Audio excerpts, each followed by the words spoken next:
questão do Igor. Então, eu tive uma história de insucessos, Igor, no combate à corrupção. Uma história de fracassos. Agora, quando você tem fracassos na vida, você pode tomar duas atitudes. Você pode ficar aquela pessoa amargurada, rancorosa, ficar reclamando, ou você pode tentar mais, tentar de novo e tentar diferente. Um de vocês tinha um podcast, não tinha? Que deu errado? A gente, na verdade, tinha carreiras que deram errado. Tá.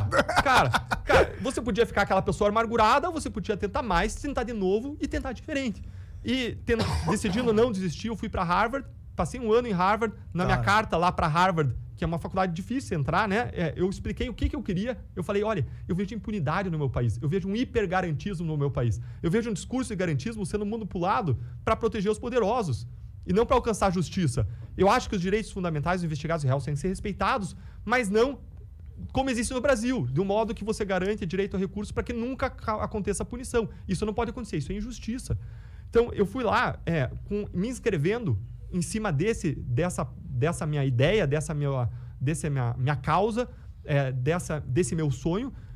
Passei um ano em Harvard conhecendo um sistema que funciona muito melhor do que o nosso, voltei para o Brasil, pensando em montar um instituto para montar propostas contra a corrupção, conversei com um colega e menos de 6 meses depois, bate na minha porta uma colega, a Letícia, e ela fala assim, Deltan, tem um caso super grande aqui, um caso que na época envolvia lavagem de dinheiro de doleiros, ela conhecia a minha experiência do caso Banestado, em que a gente processou um monte de doleiros, e falou, você não quer assumir esse caso? E eu tinha várias razões para dizer não. Uma história de fracassos na luta contra a corrupção, a impressão que eu tinha que não importava o quanto eu trabalhasse, o sistema de justiça ia moer meus casos. Eu sabia que aquele caso ia envolver trabalho noites, finais de semana, que ia tirar uma tranquilidade minha, da família. Era um caso grande, era uma operação envolvendo 4 doleiros, uma organização criminosa de doleiros. Eu tinha tido meu primeiro filho, estava trocando muita fralda, menos de 6 meses. Agora, ao mesmo tempo que eu tinha várias razões para dizer não para ela, eu tinha várias razões para dizer sim. Quando eu olho para os crimes de colarinho branco como a corrupção, eu vejo que quem paga o pato enquanto o corrupto sai impune é aquela pessoa que está indo aqui para a faculdade em São Paulo, está indo para o trabalho, é atropelada ou bate o carro, vai para o hospital e não tem equipamento para fazer um diagnóstico ou o equipamento está estragado. Quem paga o pato da corrupção são aquelas jovens que vão se divertir à noite e vão para uma boate que é incendiada e eles têm os seus corpos desfigurados por um incêndio porque a boate funcionava com base no pagamento de propina, como já aconteceu no exterior. São aquelas crianças que vão para escola pública aqui em São Paulo. Isso foi um dos escândalos que veio aí à tona ao longo da Lava Jato, não era parte da Lava Jato, mas veio à tona, e que estavam comendo biscoito no almoço da escola, porque o dinheiro da merenda estava sendo desviado por propina. E estavam tomando leite aguado, adicionavam água no leite. Quem paga o preço da corrupção sou eu, são vocês, e as pessoas ao redor que perdem oportunidades. Ah, mas eu tenho dinheiro, eu consigo pagar saúde, escola, educação. E aí você pode perder a tua vida na esquina da tua casa por falta de segurança pública. Não tem como escapar desse problema. Não tem como escapar desse problema. Então, se a gente percebe que existe tudo isso, você leva a você se engajar contra os crimes de colarinho branco, contra a corrupção. E todas essas males que a corrupção causa e os males que causa para a democracia, sobre o que a gente conversou antes, me levaram a dizer sim para a Letícia naquele dia em que ela fez o convite. E quando ela me fez o convite e eu disse sim, isso me deu a oportunidade de fazer parte de uma grande equipe de agentes públicos que decidiu fazer mais, melhor e diferente, decidiu ousar implementar várias técnicas que a gente aprendeu e desenvolveu no caso do Banestado, as cooperações internacionais, as colaborações premiadas. A gente desenvolveu uma estratégia de fases sequenciais e uma estratégia de comunicação social, porque a gente sabia que sem a sociedade estar conosco, meu amigo, não ia dar certo. Só deu certo e o sistema só demorou para reagir porque a sociedade ficou conosco por muito tempo. Sim. E o sistema se encolheu. Quando a sociedade deixou de ir para a rua, quando esse tema esfriou, quando veio a pandemia, mudou o discurso, eles vieram com o rolo compressor, como aconteceu na Itália, e passaram por cima dos avanços. Então, e qual foi o tipping point? Qual foi o momento, o grande desafio? Quando a gente começou a Lava Jato e a gente descobriu a corrupção de Paulo Roberto Costa, cara, era o maior caso da minha vida. O cara tinha 23 milhões de dólares na Suíça, a gente descobriu. 23 milhões de dólares. Eu já tinha processado o desvio, aí, a movimentação para o exterior de dezenas de bilhões de dólares, mas não um caso de corrupção de 23 milhões de dólares. Era muito dinheiro. Quantos casos antes se viu de 23 milhões de dólares? Era muito dinheiro. Era um grande final para o nosso caso. A gente estava processando doleiros. Agora, a gente sabia que aquele caso poderia se transformar de um grande final para um excelente começo. E o que a gente fez? A gente traçou uma estratégia. Chamei a equipe da Receita Federal, chamei a Petrobras, e os advogados da Petrobras sentaram comigo na mesa. Eu falei, olha, a gente tem evidências aqui da lavagem de dinheiro de um dinheiro que a gente tem indicativos de que veio de desvio da Petrobras, porque era um ex-diretor da Petrobras, era Paulo Roberto Costa. Investigando Alberto Youssef, a gente chegou a Paulo Roberto Costa, ele deu aquele famoso carro, a Land Rover Evoque, para Paulo Roberto Costa, e a gente chegou a ele e tinha indicativos de lavagem de dinheiro, provas de lavagem de dinheiro, e suspeitava-se que veio de corrupção. E eu sentei com os caras da Petrobras, e eles falaram para mim, Deltan, a gente revisou todos os contratos da Petrobras, todos os contratos de Abreu e Lima, da refinaria, um a um. Esses contratos já tinham passado para uma auditoria externa de uma dessas Big Four aí. E a conclusão que a gente chegou é que não tem como existir corrupção dentro da Petrobras. Por quê? Lembrem que eu falei que é difícil, falei para você, Igor, é difícil a gente investigar e descobrir corrupção. Por quê? Porque os atos de corrupção são disfarçados de atos legítimos. São disfarçados, a propina é paga no modo escondido. Até o Big Four lá validou o negócio. Validaram mesmo? Validaram, porque formalmente parecia certo. Entendeu? Se você não soubesse que existia o cartel, se não comprovasse que as propinas pagas de lado a lado, transferências bancárias do exterior, você, olhando só formalmente, parecia tudo certo. Pode crer. Exatamente. E aí, eu chamei o pessoal da Receita e falei, olha, tem essa situação do Paulo Roberto Costa, eu preciso que vocês analisem o entorno dele para ver se tem suspeitas de lavagem de dinheiro, outras pessoas recebendo. E eles fizeram uma análise e tinha outras pessoas recebendo. E a gente começou o caso, a gente tinha várias pessoas presas, inclusive Paulo Roberto Costa, e de repente o ministro Teori Zavascki dá uma decisão mandando soltar todo mundo. Porque existia uma suspeita de que a gente podia ter investigado alguém com prerrogativo de foro, que é outra excrescência, prerrogativo de foro, atrapalha totalmente nossas investigações. E ele mandou soltar todo mundo. Aí o ex-juiz federal Sérgio Moro foi muito perspicaz, ele é um cara muito sagaz, ele fez um ofício educado para o ministro Teori Zavascki falando assim, olha, ministro, quer que eu solte aqui o traficante que estava... porque os doleiros também lavavam dinheiro do tráfico de drogas, de outros crimes. Então quer aqui que eu solte o traficante que traficou mais de 700 quilos de cocaína? Quer aqui que eu solte a mulher que estava com, sei lá, 100 mil dólares indo com dentro da calcinha, indo para o exterior? Quer aqui que eu solte o fulano, o ciclano? Que eram as pessoas envolvidas no esquema. E aí o ministro viu o tamanho do buraco, não imaginava, não tinha analisado o caso devidamente para ver o que estava acontecendo, deu uma canetada, né? Mas ele foi muito humilde. A gente tem que valorizar a humildade, a pessoa que volta atrás no erro, porque ninguém está livre de cometer. E esse ministro, Teori Zavascki, me parece um ministro muito sério, muito correto, foi ao longo da Lava Jato, ele volta atrás e ele diz, tá bom, segura todo mundo preso, menos o Paulo Roberto Costa, que já tinha sido solto. Porque quando ele manda soltar, o juiz Sérgio Moro soltou o Paulo Roberto Costa e falou, e os outros? É para soltar? Confirma para mim? E ele mandou, não, mantém os outros presos e eu vou analisar aqui em cima. Se não tivesse mantido os outros presos, a tendência era esse ministro julgar esse caso depois de 1 ano, pelo padrão das outras decisões em casos similares. Porque quando não tem réu preso, não tem urgência. E no Supremo tudo demora. Uma decisão de primeira instância demora 5 dias para receber a denúncia, para começar um processo. No Supremo são 600 dias. Então, não funciona. E aí... ele mandou soltar todo mundo, manteve preso só Paulo Roberto Costa. E aí, se ele tivesse... mandou soltar isso. Mandou soltar Paulo Roberto Costa, mandou preso todo mundo. E se ele tivesse soltado todo mundo, esse caso só ia ser julgado depois de 1 ano. E a gente estava numa força-tarefa que tinha sido montada só para esse caso. O que ia acontecer? Ia desmontar a força-tarefa. Porque a gente ia ficar lá sem ter nada o que fazer. Mas como todo mundo estava preso, a maior parte das pessoas estava presa, a gente falou, vamos trabalhar nos bastidores, enquanto ele suspendeu, vamos analisar a informação, para a gente adiantar o trabalho e a gente formaliza isso na conclusão, assim que ele não suspender mais, assim que ele mandar correr, se ele mandar correr.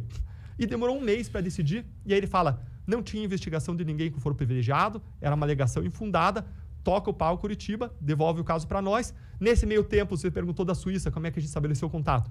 Um procurador da Suíça tinha me ligado, Luke Lehngruber, um cara muito bom, e o cara disse, Deltan, tenho aqui uma conta com mais de 23 milhões de dólares de Paulo Roberto Costa e mais um dinheiro do Alberto Youssef, dos parentes de Paulo Roberto Costa. Daí eu falei, posso usar essa informação? Eles normalmente não autorizam, mas em razão do contato pessoal, mais uma vez, autorizou, mandou um e-mail autorizando, aí eu pego aquilo lá e a gente apresenta para a justiça e diz, prende o cara que o cara tá lavando, tem dinheiro oculto no exterior, mais de 23 milhões de dólares. E Paulo Roberto Costa é preso de novo. Legal. Aí, Paulo Roberto Costa é preso de novo, a gente segue investigando e ele começa a ver que ele tem menos chance de sucesso. Os habeas corpus para soltar começam a ser indeferidos nos tribunais, começa a subir. A gente levou sorte de ter juízes muito bons da primeira a última instância como relatores. E quando ele vê que ele não tem mais sucesso, ele começa a considerar a ideia de colaborar. O que a gente fez? Um cerco probatório. Eu chamei o pessoal da Receita para ver o entorno. E aí, a advogada dele me liga e fala, Deltan, Paulo Roberto Costa está pensando em colaborar, vamos marcar uma reunião em Brasília na quarta-feira? Vamos lá. Fui para Brasília na quarta-feira, Quarta-feira ela me liga e ela fala assim, interesses altos da República determinaram o cancelamento da reunião. E toda aquela nossa expectativa, né, de poder expandir o caso, lembra que era só Paulo Roberto Costa até então, a corrupção, toda a nossa expectativa foi frustrada, mas eu não fiquei totalmente frustrado porque eu sabia uma coisa que ela não sabia. Eu sabia que sexta-feira a gente ia fazer uma operação em relação ao entorno dele, aos familiares que lavaram dinheiro da corrupção. Entendi. E aí chegou na sexta-feira, 2 dias depois ele fez aquela grande operação, sexta ou sétima fase da Lava Jato, em cima dos parentes envolvidos na lavagem de dinheiro, da propina. E aí a advogada me liga, porque ele viu que a gente tinha descoberto, viu um trabalho bem feito, viu o cerco probatório, ele fala, eu quero colaborar e não tem volta. Na semana seguinte a gente estava sentado na frente dele. Numa mesa como essa aqui, a gente tinha paredes dos 3 lados, uma grande janela da procuradoria pela qual a gente via a cidade de Curitiba, e ele sentado na minha frente, como a gente aqui, só que eu estava com um computador na minha frente, porque eu queria tomar nota de tudo, e tomei nota de tudo. E ele começa a falar pra gente, olha, eu vou começar pelo início. Quando a família real veio para o Brasil, ela não tinha, veio correndo, fugindo de Napoleão, e ela não tinha onde se hospedar. E ela se hospedou na Quinta da Boa Vista. E a Quinta da Boa Vista era de titularidade de um traficante de escravos. E lá começou o intercâmbio entre o público e o privado, a confusão entre o público e o privado no Brasil, porque esse traficante de escravos começou a receber uma série de benefícios da coroa a partir daí. Entendi. E aí, até o Orlando interrompeu, tá bom, agora fala alguma coisa que a gente não sabe, né? Sim, a gente sabe que a corrupção vem de longa data, até antes disso, tem várias evidências históricas de corrupção. Antes disso, Padre Antônio Vieira reclamando, né, no Sermão do Bom Ladrão, que o verdadeiro ladrão não era o ladrão de galinhas, era um governante que vinha aqui não buscar o nosso bem, mas buscar os nossos bens. Tem uma série de evidências históricas. E aí a gente fala, tá bom, mas fala o que interessa, né? E aí ele começa a relatar e a gente começa a ficar impressionado com tudo que ele estava contando para nós. E a gente faz o primeiro acordo ali de colaboração. Na hora de assinar, a gente aperfeiçoa a prática. Eu tenho uma sacada ali, uma ideia. Fala o seguinte, olha, normalmente a gente fazia simplesmente acordo de colaboração e a pessoa assinava com os potenciais benefícios e a pessoa se comprometendo a colaborar. Mas a gente tinha falado tanta coisa importante, fiquei assim, vai que esse cara volta atrás. Vamos fazer uma folha com um resumo de cada fato que ele vai relatar, dizendo quem que ele vai implicar. Até para o cara não voltar atrás e não mudar a versão depois. Pode crer. Né? E aí a gente fez e isso passou a ficar famoso e ser chamado de anexo do acordo de colaboração. Legal. E aí, nesse acordo também, abriu mão de todo o dinheiro do exterior lá. Massa. Que era 23 milhões de dólares.